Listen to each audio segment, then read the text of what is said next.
Hello and welcome back to An Old Man Watches, where today I will be talking about the independent horror film Christina's House from the year 2000. And our main character in this film is Christina Tarling, a teenager who, along with her father and her younger brother, has moved from Los Angeles to a small town in rural Washington state. The impetus for the move was to be closer to the kid's mother, Joanna, who is a patient at a psychiatric hospital near the town. Now, in many ways, Christina has settled into her new home quite successfully. She's popular at school, she's already found a boyfriend, one of whom her father inevitably does not approve. But the one thing that leaves Christina a bit unsettled is the actual house in which they live. She finds it rather creepy, actually. There are lots of weird noises, the local handyman is always having to come and repair faults, and there are times when she feels like she's being watched. At first, Christina's main worry is that all of these things are in her head and nowhere else. After all, her mother's in a psychiatric institution. What if those maternal issues are genetic and can be passed on? But then one young woman in the neighbourhood goes missing and a second turns up dead, and it becomes apparent that Christina has rather more substantial and immediate things to worry about than her own mental health. But with the identity of the killer unknown, putting her trust in the wrong person might just lead her into even more danger. So I stumbled across this film as part of a horror movie 10-pack of DVDs.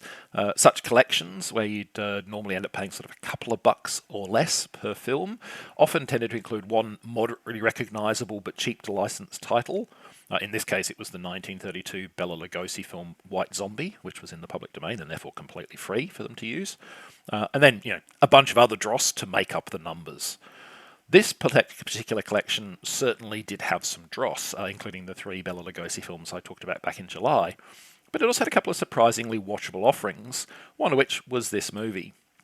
Christina's House probably won't make anyone's top 10 horror movie list, but it's a fairly solid bit of slightly cheesy horror on the whole, with a better than average cast for that kind of thing, and a script that at least attempts to create some tension over the identity and motives of its villain.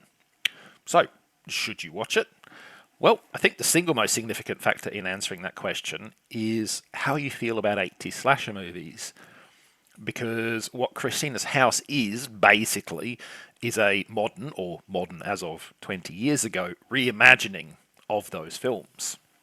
I remember the seemingly interminable lead up to the so-called Turn of the Millennium, which was actually 1 January 2001. And now this film is older than the original Friday the 13th was back then. But, modern when it came out. So, how much of this movie echoes an 80s slasher? Well, quite a lot, really. You've got for most of the film, faceless killer, who seems possessed of unusual strength and resilience. In an early scene, they shake a young woman so hard her neck snaps. You've got a parade of attractive young women to be murdered. You've got the final girl protagonist. You've got the inevitable dollop of female nudity. And you've even got sort of the messed up sexual and mommy issues, which were such a factor of Friday the 13th as a franchise at least. Now, one wrinkle in all this is that it's the title character who shows some skin. In the 80s films, bearing your bosoms was a recipe for immediate death. But despite stripping off about 5 minutes in, a scene that the script admittedly attempts to justify story-wise, with a subplot that it doesn't really go anywhere that much with, and which is actually a bit ickier than just plain nudity. But despite that, Christina establishes her final girl credentials a short time later when she shoots down her boyfriend's intimations about sex by saying she isn't ready yet. That's definitely 80s final girl behaviour there. But to be fair to the movie, it's got actual in-fiction reasons for the messed up sexual / mommy issues. It is not solely including those elements because they were so common in the big slasher boom. This honestly puts it ahead of many movies from that boom, a lot of which just ape the tropes established by Friday the 13th and its many, many sequels. And so I have to give it credit for that. It's given an in-universe reason for why these themes are occurring, which is, as I said, a step better than a lot of the movies which it's actually kind of referencing. Another thing for which I have to give it credit is that the film not only makes an effort to establish multiple possible candidates for the villain, an effort that's not entirely successful, as if you've seen more than a handful of similar movies, you'll probably figure out which of them it is well in advance of the reveal, but it also makes an effort to create a sense of escalation over time.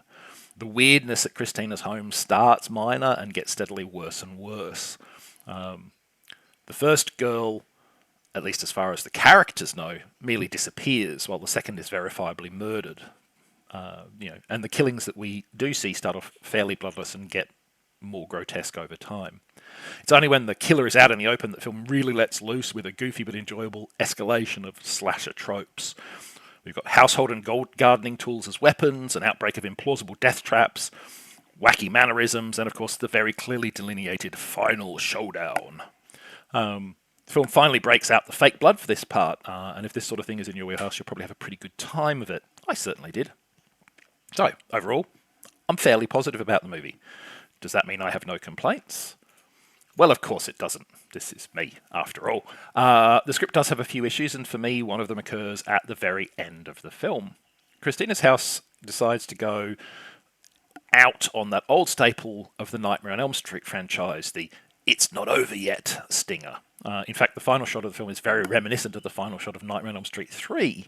I'm not sure a direct correlation was intended, or if this is a deliberate reference.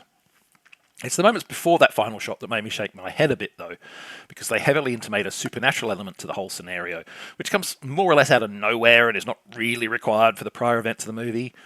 I mean, yeah, you can argue that a supernatural component explains why the killer was so strong and tough, but I don't think an explanation for that was really required, and even if it was, it could have been mundane in origin. The old Terminator hopped up on angel dust explanation, for instance. It's not the inclusion of supernatural elements themselves that I feel is a misstep. I'm definitely okay with magically empowered villains in horror. It's their sudden introduction right at the end after no kind of foreshadowing that I dislike. If the supernatural had been a possibility throughout the movie, this wouldn't be such an issue. But the way it was done, it feels like the movie has been playing by one set of rules all this time, only to suddenly junk them and play by a new set in the final minutes. It's frustrating, especially given it doesn't even really need a supernatural element to justify its final shot. Overall, though, that's a pretty minor niggle. If you're at all in the market for slasher movies, check this one out. Next time, from a movie that echoes the 80s to one that was actually made in that decade, it's Jackie Chan's action comedy Project A. But that's next time. Until then, thanks for watching this video. I hope you enjoyed it, and in the unlikely event you've seen today's movie, let me know what you thought of it.